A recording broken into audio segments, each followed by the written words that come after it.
미국 정부가 석유 밀거래 운반선에 대한 제재를 본격화하면서 대한조선이 강력한 반사 이익 기대주로 떠올랐습니다. 수에즈 운하를 지날 수 있는 전 세계 원유 운반선 대부분을 대한조선이 수주하고 있어서입니다. 영업이익률도 국내 조선사 가운데 대한조선이 가장 높았습니다. 네, 산업부 배창학 기자 나와 있습니다. 배 기자, 네. 이란 시위 사망자가 3,000명이 넘는다고 오늘 처음으로 공식 집계가 됐는데 참 안타까운 일입니다. 근데 그렇습니다. 이런 중동의 불안 상황이 참 다행스럽다고도 볼 수 있을까요? 조선업계에는 반사 이익으로 좀 작용하는 모양이죠? 예, 말씀 주신 것처럼 이제 전쟁이 터졌다고 하면 불행인데 이게 불행 중 다행히도 조선업계에는 일반적으로 호재로 작용을 하는데요. 이게 원유를 실어서 나를 배들이 점점 부족해져서입니다. 중동의 경우에는 산유국들이 이제 몰려 있어서 네. 불확실성이 커지면 지역을 넘어 전 세계로 파장이 확산됩니다. 그러면서 운임 비용이 먼저 오르고요. 또 선박 발주도 잦아지면서 선가까지 뜁니다. 이번에는 특히 유조선, 즉 탱커 시장을 뒤흔드는 또 다른 요인이 있었습니다. 바로 미국과 대립 중인 이란이요. 오랜 기간에 이제 유엔 안전보장이사회 제재를 받고 있는데 이란이 러시아나 중국 등과 원유를 밀거래하자 이 국제 제재를 피하기 위해서 미여가 유조선을 미국이 잡아 나서고 있어서입니다. 이 비공식 유조선들을 묶어서 우리가 이제 그림자 함대, 유령 선단 이런 식으로 부르는데 해운업계에 따르면 이런 배가 전 세계 1,400척 가까이 있을 것으로 추정이 되고요. 네. 미국이 올 들어서 베네수엘라를 비롯해서 이제 이란과 중국, 러시아 등 밀거래와 연계된 선박들을 납포하며 압박 강도를 높이고 있습니다. 약 900척의 배가 제재 가시권에 들어와서 이탈하게 되면요. 불법선을 합법선으로 교체를 해야 됩니다. 실제로 해운 조사기관에 따르면 이란 정권이 바뀌면 초대형 원유 운반선 25척, 이 수에즈막스급 원유 운반선 20척을 신규 발주하게 되는데 이란만 놓고 전망한 수치라서 국가나 대륙을 확장한다고 하면 발주 척수 역시 확대될 것으로 기대되고 있습니다. 근데 원유 운반선은 다른 대형사들도 많이 제조를 하잖아요. 예. 그런데도 불구하고 이 대한조선이 왜 최대 수혜주가 되는 겁니까? 이게 이제 선종을 좀 짚고 넘어가야 할 필요가 있는데요. 네. 최근에야 이제 초대형 원유 운반선이라고 부릅니다. VLCC로 이제 주요한 조선사들이 좀 넘어갔고 반대로 이제 중형 조선사인 대한조선 같은 경우에는 여전히 중소형 선박을 중점적으로 건조하고 있습니다.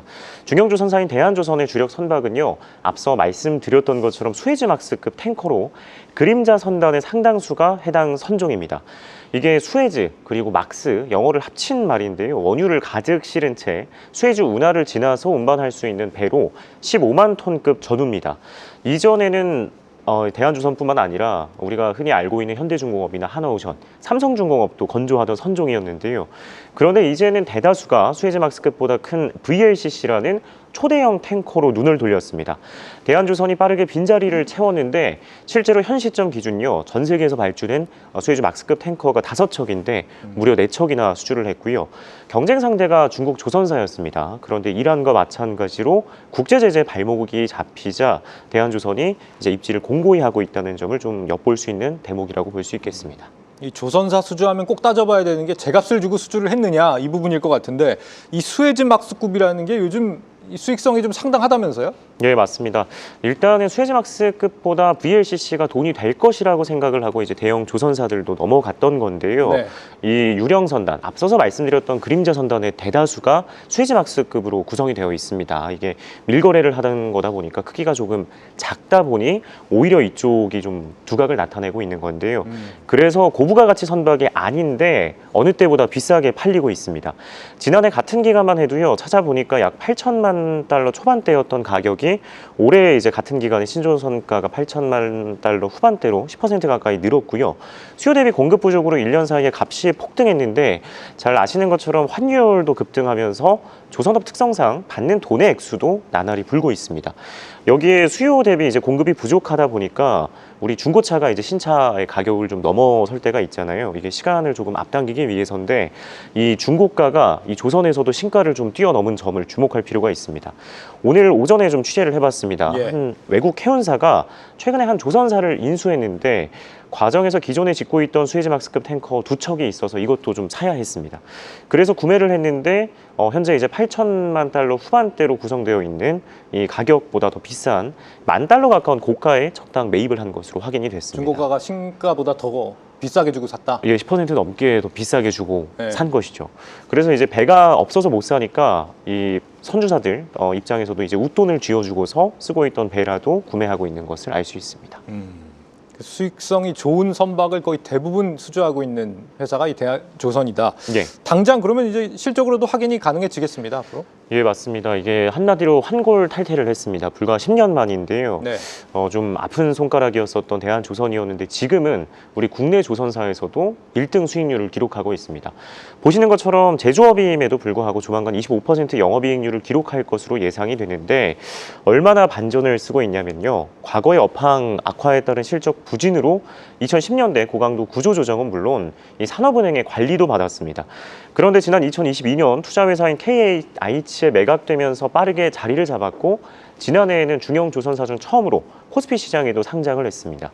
새 주인을 맞은 대한조선은 무리한 저가 수주를 지향하며 수익성 개선에 공을 들였는데요. 그러면서 이 도급 회전율이 다른 조선사와 비교해서도 20% 가까이 빨라지면서 비용이 줄었습니다. 배경에는 이제 선박 블록 전 공정을 내재화하기도 했고 또 이제 팬덤 공법이라고 합니다. 하나의 도크에서 뭐 예를 들어 1번 선박을 짓고 있다고 하면 바로 그 옆에서 2번 뒤이어서 지을 배들을 미리 좀 만들면서 공간의 효율성을 높인 건데요. 네. 그러면서 2024년 4분기였습니다. 그때 영업이익률이 20%대를 넘겼는데 아직 실적 발표가 되지 않았지만 2025년 4분기 직전 분기에도 20%대 영업이익률을 이어갈 것으로 사실상 확정되면서 4분기, 4개 분기 연속 20%대 영업이익률을 이어갈 것으로 보여지고요. 실제로 지난해 매출 1조 2천억 원, 영업이익 약 2,780억 원으로 23%의 영업이익률을 기록할 것으로 보여집니다. 올해 역시 1조 2,800억 원의 매출과 3천억 원 영업이익을 기록할 것으로 보여지면서 25% 가까운 영업이익을 낼 것으로 추정이 되고요. 증권가에서는 2028년까지는 적어도 이러한 고수익성을 유지할 것으로 내다보고 있습니다. 국내 대형 조선사들의 영업이익률은 얼마 정도 되는 겁니까?